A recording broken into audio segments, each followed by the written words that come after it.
नमस्कार. इथे उपस्थित सर्व मान्यवरांना माझा सप्रेम नमस्कार.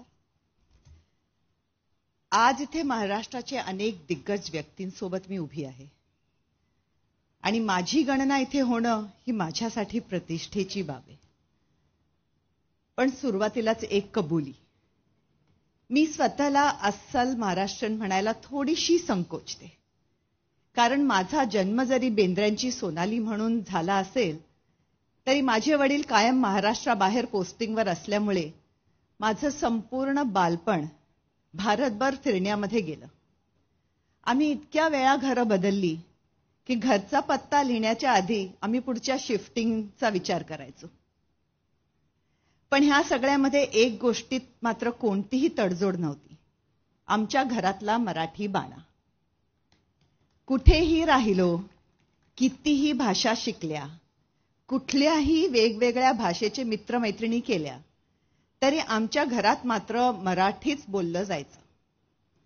त्यामुळे 100% महाराष्ट्रीयन म्हणू शकत नसले तरी मराठी ही माझ्यासाठी घर आहे, सुरक्षित, उबदार असं घर. आता प्रामाणिकपणे सांगायचं तर लहानपणी मराठी साहित्याशी सुद्धा फारशी गोडी लागली नाही. मग नंतर हिंदी चित्रपटात आली आणि तिथेही मराठी लेखन वाचन कमीच झालं.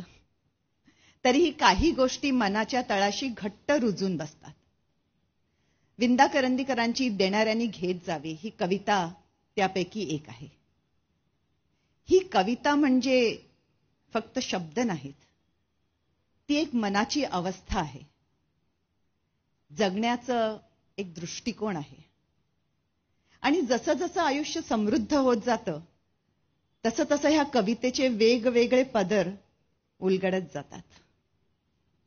म्हणूनच आज मला ही कविता तुमच्यासमोर सादर करायची आहे आणि मला खात्री आहे हे शब्द तुमच्या हृदयात नक्कीच घर करतील.